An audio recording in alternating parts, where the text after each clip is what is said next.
Assalamualaikum warahmatullahi wabarakatuh. Waalaikumsalam warahmatullahi wabarakatuh. Selamat siang semuanya.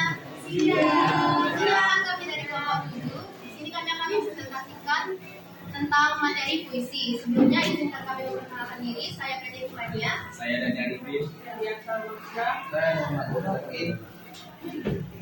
Baik, kami akan lanjut ke materi. Pertanyaan pertama, sebutkan jenis puisi lama. Jenis-jenis puisi lama itu meliputi beberapa bentuk yang khas dan memiliki aturan tertentu. Di sini ada beberapa jenis puisi lama. Seperti pantun. Pantun itu bersabda ABAB dan di tiap baitnya itu memiliki 4 baris.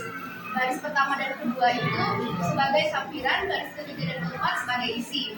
Selanjutnya yang kedua ada berindam, dia bersajak AA, terdiri dari 2 baris per bait. Baris pertama berisi sebab dan baris kedua berisi akibat. Selanjutnya ada kantina, itu artinya pantun silat atau pendek, biasanya terdiri dari 2 baris bersajak AA.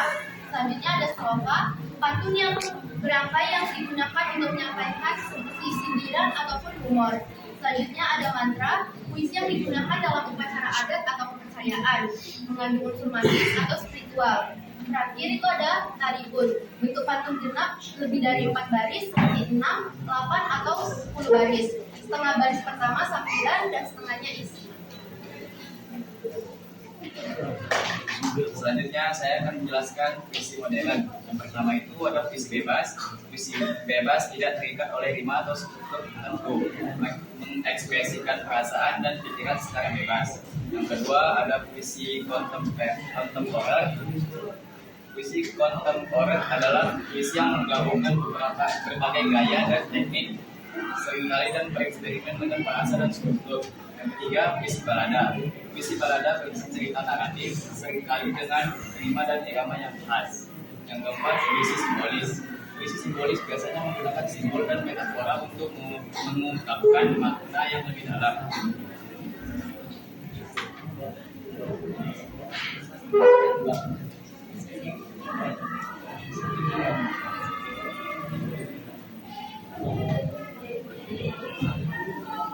Apa saja yang dituliskan dalam laporan analisis puisi? Yang pertama itu ada struktur puisi yang mencakup larik dan bait, rima dan irama, serta pola dan bentuk. Yang kedua itu ada makna puisi yang mencakup tema dan ide pokok, simbol dan metafora, serta penggunaan bahasa dan imagery. Yang ketiga itu ada analisis struktur dan makna yang mencakup hubungan antara struktur dan makna, penggunaan bahasa dan teknik sastra, serta efek yang dihasilkan pada pembaca. Dan yang terakhir itu ada kesan dan interpretasi yang mencakup kesan yang dihasilkan oleh puisi dan interpretasi pembaca tentang makna puisi. Dan yang terakhir, apa yang dimaksud dengan prasara lari puisi?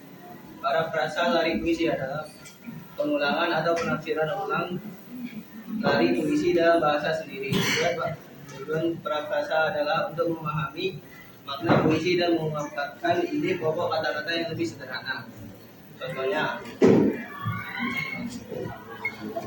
lari puisi, aku melihat matahari terbit di balik bukit.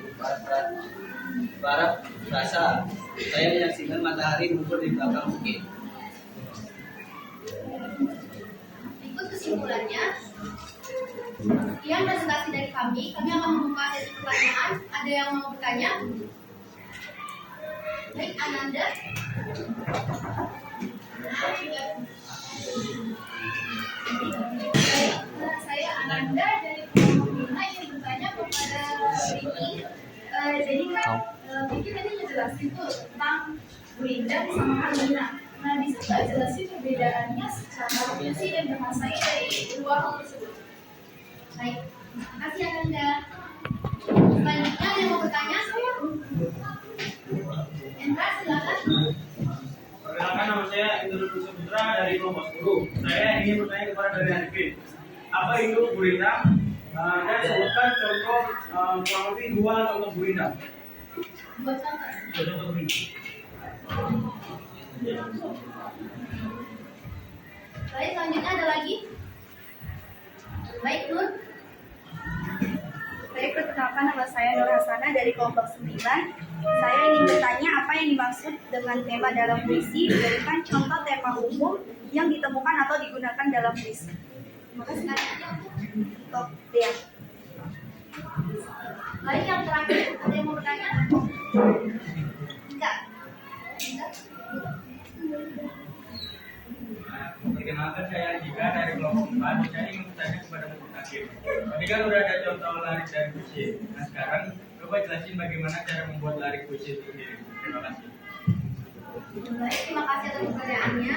Izinkan kami menjawab pertanyaannya. Pertama, untuk pertanyaan Ananda, perbedaan fungsi dan bahasa yang terletak pada gurindam dan Karmina itu apa aja ya? Untuk jawabannya, gurindam biasa berisi nasihat atau ajaran moral dengan baris pertama sebagai sebab dan baris kedua itu sebagai akibat. Selanjutnya, kalau untuk Karmina itu adalah pantun kilat yang berarti lebih pendek dan seringkali bersifat sindiran atau pernyataan langsung dan lebih ringkas.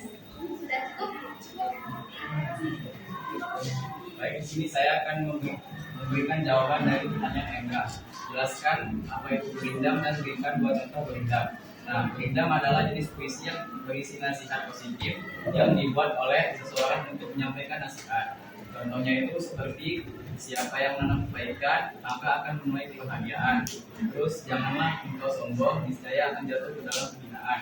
Benar, Endra? Baik, saya akan menjawab pertanyaan dari Nur, yaitu apa yang dimaksud dengan tema dalam puisi serta menjelaskan tema dalam puisi.